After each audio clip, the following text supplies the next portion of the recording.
During the early 17th century, England faced the world's inaugural energy crisis. The kingdom, grappling with population expansion, swift urbanization, numerous foreign conflicts, and extensive voyages to the New World during the unpredictable Tudor era, witnessed the depletion of its forests and timber resources. King James I was deeply alarmed. The absence of trees for timber equated to a shortage of ships for the navy. Without a navy, the country risked being exposed and defenseless against England's adversaries, most of Europe at that time. The scarcity of timber posed nothing less than an existential peril to England.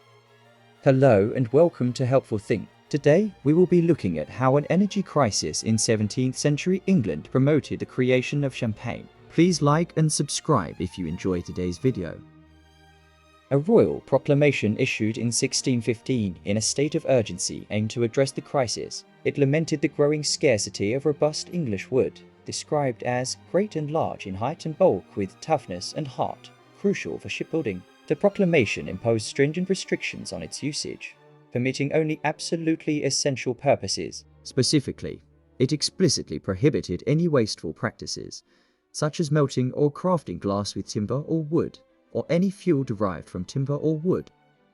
The prohibition on using timber as fuel for making glass left the country's glassmakers incensed and furious. For centuries, they had relied on burning timber in their almost alchemical process, involving intense heat to melt a combination of potash and sand. Now faced with this dilemma, they pondered their alternatives. While craftsmen nationwide protested the new restriction, the affluent in London were captivated by a luxurious and decadent new product.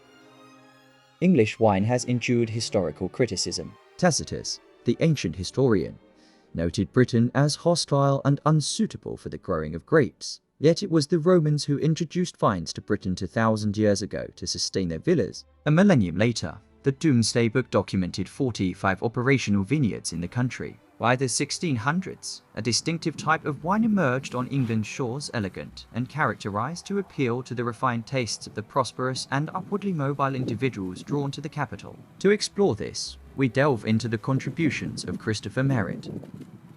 Sir Christopher Merritt possessed an unquenchable curiosity. As a librarian, gentleman scholar, physician, and in the parlance of the era, a natural philosopher, Merritt stood among the inaugural members of the Royal Society, a gathering of the foremost intellects of the time dedicated to exploring the minutiae of the known world. His scholarly contributions were prolific, including a meticulously comprehensive book attempting to catalogue all the fauna, flora, and minerals of England. However, it is his 1662 paper, titled Some Observations Concerning the Ordering of Wines, that has left the most enduring impact. In it, he remarked, "Our wine coopers of latter times use vast quantities of sugar and molasses to all sorts of wines, explaining that this was done to make them drink brisk and sparkling, and to give them spirits." Merritt's description encompassed the d'eau champenoise, a process involving secondary fermentation. In this technique, still table wines are infused with sugar and molasses to reinitiate yeast activity. The concoction is then sealed in a bottle, resulting in an effervescent, bubbling beverage. Although famously associated with the Champagne region in France, Merritt's account represents the earliest known record of producing sparkling wine. He asserted that British vintners had been employing this method for an extended period. The challenge posed by this novel beverage, described as brisk with spirits, lay in its capacity to generate an extraordinary amount of pressure. In a typical bottle of sparkling wine today, the internal pressure reaches approximately 6 times that of atmospheric pressure, 3 times that of a car tire. This equates to more than 5 kilograms of force pressing firmly against every square centimeter of glass. Only a particularly robust bottle could endure such pressure. Fortunately, England's glassmakers were well prepared for this. Following the royal proclamation a few years earlier, English glassmakers, with some reluctance, shifted to coal as their primary fuel source. While wood was traditionally viewed as a noble fuel, coal had a historical reputation across Europe as undesirable and dirty, with its mining likened to vandalism or burglary of the earth since Roman times. Despite the knowledge of rich coal seams running across England, these had remained largely untapped for centuries. However, once labourers reluctantly adopted coal for heating their furnaces, they surpassed their initial reservations. Although coal emitted fumes and toxins, it also reached significantly higher temperatures than timber, resulting in the production of stronger, more durable, and thicker glass. Over time, artisans developed new industrial techniques to capitalize on this discovery. While their European counterparts still relied on wood, the familiar champagne bottle had its origins in English furnaces. These innovative bottles not only contributed to the emergence of a nascent wine industry, but also evolved into status symbols. Samuel Pepys, in his diaries, enthusiastically describes his visit to a local vintner to inspect some of my new bottles made, with my crest upon them, filled with wine. About 5 or 6 dozen. The addition of lead oxide in the later part of the century further enhanced the strength of the bottles, propelling England's craftsmen to the forefront of European glassmaking.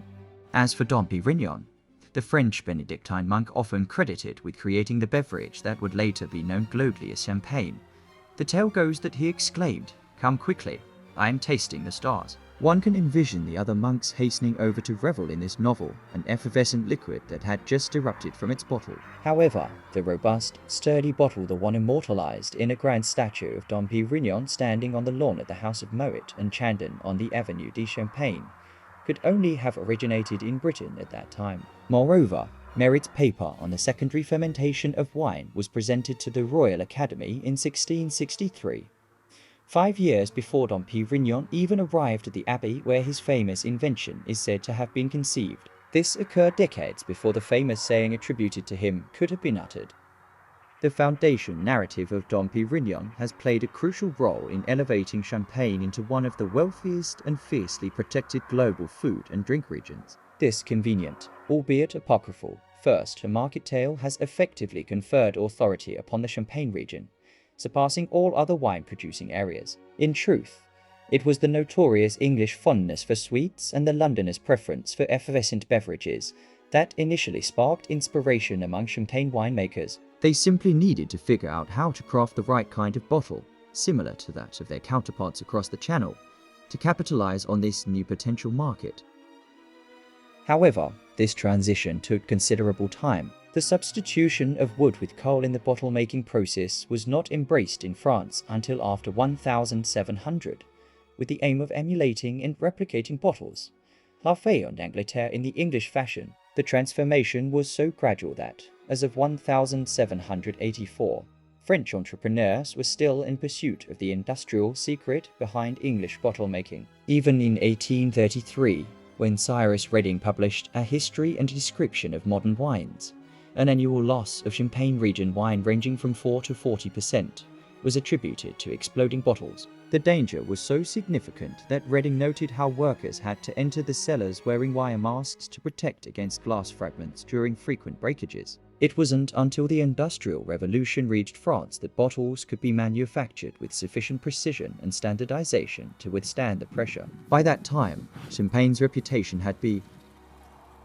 If you enjoyed this video, please subscribe to Helpful Think for more. We upload multiple times a week and do our best to bring you interesting information. Please like this video, and if you have a topic you think we could do a good job of covering, let us know in the comments. Thank you so much for watching.